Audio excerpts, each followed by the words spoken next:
Inclusão é um projeto coletivo. Olá pessoal, sejam bem-vindos. Meu nome é Gabriel Pereira, eu sou aluno de Letras em Inglês da UFAL e esse podcast foi inspirado na matéria de Educação Inclusiva, que estou fazendo em colaboração com a Maria Esté e a Camila. A gente preparou algumas perguntas para fazer em relação à vivência de uma pessoa com deficiência. No meu caso, eu trouxe a minha mãe, pois o meu irmão, ele tem autismo, mas ele não consegue falar. Então, ela que vai falar da experiência que ela passou como mãe e da experiência dele também. Então, Rubinha, pode se apresentar um pouco? Meu nome é Rúbia Valéria, sou a mãe do Emanuel e trabalho, também, sou cabeleireira e é isso. Bem, primeiro eu queria saber de você como que você descobriu que o Emanuel tinha autismo e como você lidou com isso. Olha, eu comecei a perceber que ele tinha alguma deficiência com 1 ano e 6 meses, quando a gente falava com ele e ele não olhava para a gente, ele não escutava, ele se fazia de surdo. A gente gritava, ele não estava nem aí para o que a gente falava. E aí, como ele é gêmeos com o outro a gente chamava ele atendia a gente, ele olhava, ele vinha, e o Emanuel não. Aí foi a partir daí que a gente começou a procurar profissionais para saber se ele tinha alguma deficiência na audição. E a gente fez todo tipo de exame, auditivo, e viu que ele não tinha problema na audição. Aí foi a partir daí que a minha irmã procurou na internet, a minha irmã, e ela me deu as características do autismo e mandou eu ver, para ver se ele tinha algumas características, Até então eu não sabia o que era autista, eu só sabia o que era síndrome de Down. E aí, quando eu comecei a ver as características, eu percebi que Emanuel tinha, eu acho que umas 4 ou 5 características do autismo. E aí eu já sabia, antes de eu procurar um profissional, eu já sabia que ele era autista. E aí, a partir daí, a gente procurei as instituições, eu comecei a fazer o tratamento dele na ADEFAL, e aí tinha tudo, tinha fono, psicólogo, psicopedagoga, terapia ocupacional, então ele fazia todo o tratamento lá, na ADEFAL. E aí depois a neuro me deu o laudo dele de que realmente ele era autista, e aí eu comecei a sempre sair com ele para fazer os tratamentos com ele. No começo ele tinha muita dificuldade, ele não queria ficar na sala. Quando ele era menor, assim à noite também ele não dormia direito, ele dormia um sono, depois acordava ou chorando ou rindo, sem motivo nenhum. E aí a médica passou um remédio, o Rivotril, para me dar a ele. Aí foi quando ele começou a dormir melhor. E aí depois que ele foi crescendo, a gente viu que ele foi ficando uma pessoa mais tranquila. E aí a gente tirou o remédio dele. E aí é isso que aconteceu. Certo. Em relação ao âmbito escolar, eu queria saber um pouco se você já teve medo ou tem medo de Emanuel sofrer algum tipo de preconceito na escola, pelos colegas ou pelos professores. Qual a sua experiência com isso? Olha, no começo eu tinha muito medo, das crianças brigar com ele, os professores também não aceitar a situação dele, a condição dele. Mas aí, como o Emanuel é uma criança muito carinhosa, os alunos e os professores abraçaram ele. Pelo menos comigo, nunca aconteceu esse tipo de coisa. Ele se dava muito bem com os alunos e os alunos sempre acolheram ele, levavam ele para a sala, davam lanche a ele, sempre foram carinhosos com o Emanuel. Eu nunca tive, não, essa dificuldade em relação a esse tipo de coisa. Certo, eu também queria saber um pouco sobre o ensino, nesse sentido mais do conteúdo. Você acha que o conteúdo que ele aprendeu na escola, ele estava conseguindo acompanhar, ele estava conseguindo fazer as atividadezinhas dele, ou você acha que foi um pouco mais difícil para ele acompanhar? Olha, logo no começo, em aprender, cobrir as vogais, os números, ele soube desenvolver bem. Mas aí, Emanuel, a dificuldade dele é a comunicação, o autismo dele. Então, ele não aprende assim com muita facilidade, ele tem muita dificuldade em aprender. Como até hoje ele já tem 16 anos e ele não reconhece letras nem números, nem cores. Ele só faz o que mandam ele fazer. Se coloca em cima a letrinha A, ele consegue reproduzir embaixo a letrinha A. Mas para falar e dizer assim, Emanuel, faça a letrinha A, ele não consegue fazer. Em relação às escolas, a gente tem muita dificuldade. Para você conseguir um auxiliar de sala, você tem que botar na justiça, você tem que estar brigando, porque a gente não consegue. Tem interior aqui, mesmo que eu faço o meu tratamento no Cuida, que é na APAI. E eu tenho outras mães que já têm facilidade, que o prefeito lá realmente coloca auxiliar. Já aqui em Rio Largo, tem muita dificuldade. Emanuel, esse tempo todo, ele só foi ter um auxiliar antes da pandemia, só. E elas não fazem nada, elas só ficam com ele, brincando, botando ele para pintar, porque ele gosta muito de pintar, mas para realmente ensinar, não. A auxiliar, ela fica na sala de aula junto com o professor ou ela só fica em uma sala separada com ele? Não, ela fica na sala junto com o professor, junto do Emanuel, para mandar ele fazer alguma coisa.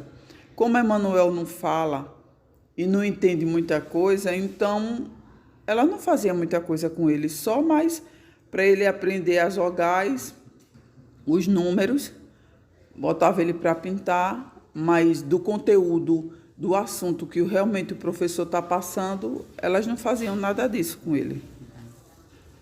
E em relação, você falou sobre a dificuldade em conseguir um apoio específico para o Emanuel. Como é que foi para você esse processo de conseguir alguém para ficar com ele? Foi fácil, você pediu lá na escola, eles disponibilizaram ou você teve que ir atrás? Foi o seguinte, depois de tanto tempo, né, o Emanuel começou pelo ensino municipal, ele entrou acho que foi no no sexto ano, entrou na escola municipal e aí ele nunca conseguiu, né, um auxiliar para ele. Agora tem a sala de recursos, que é uma sala de apoio, né, que fica uma pessoa lá para dar um reforço para as crianças especiais. Aí eu conheci a menina que fica lá nessa sala de recursos, a Maria. Graças a Deus ela me ajudou muito em relação ao Emanuel, em ficar com ele e tudo.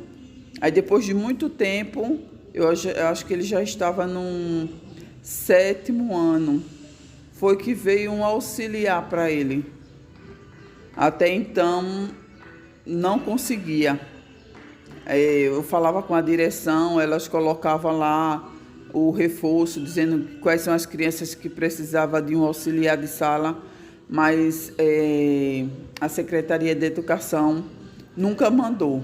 Aí quando foi no 7º ano, foi quando veio um auxiliar para ele.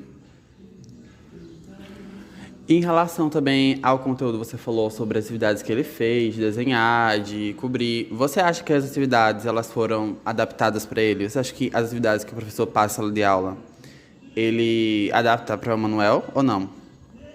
Não. Em relação ao assunto da sala, nunca adaptaram para ele entender, para ele fazer alguma coisa, não. Só colocava mesmo ele para desenhar, cobrir, pintar. Só isso. Nunca adaptaram nada para ele. E em relação aos professores, você acha que eles têm algum preparo para acompanhar o Manuel nessa formação dele? Olha, eu acho que não. A maioria dos professores não estão nem aí para as crianças especiais, para as dificuldades. A maioria são raros ter professor que realmente se preocupe com as crianças especiais na escola. São pouquíssimos mesmo. O Emanuel, assim, os professores também não ligavam. Ele ficava lá sentadinho na sala, não está abusando não, deixa ele aí. Dava papel para ele pintar, desenhar, cortar, que ele gosta muito. E pronto, e o professor continuava ensinando os outros alunos, mas nunca se preocupou em fazer alguma coisa para ele. E então ele passa, vamos dizer assim, metade do tempo em sala de aula com o professor e outra metade na sala do recurso que você falou, né? Sim, ele fica na sala de aula e aí se ele estiver muito estressado, se ele estiver muito agitado, aí ele vai para a sala de recursos, fica lá com a Maria. Na hora do lanche também ele fica lá com a Maria. Uhum. Em relação também ao ensino nesse sentido, você falou que os professores têm dificuldade em preparar lições para ele, você sente que os professores não enxergam tanto ele.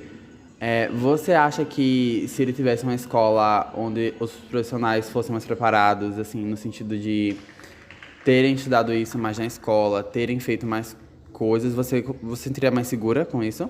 Em uma escola onde tivesse mais profissionais específicos para isso? Sim, se os professores realmente abraçassem as crianças especiais, seria muito bom, né? E assim, eles iam aprender muito mais, entendeu? Na sala de aula. Mas a maioria, tanto escola pública como escola particular também, que também tem uma mãe lá no Cuida, que o filho dela estuda em escola particular, ele já fala, ele já entende as coisas, mas elas não adaptam o assunto para ele.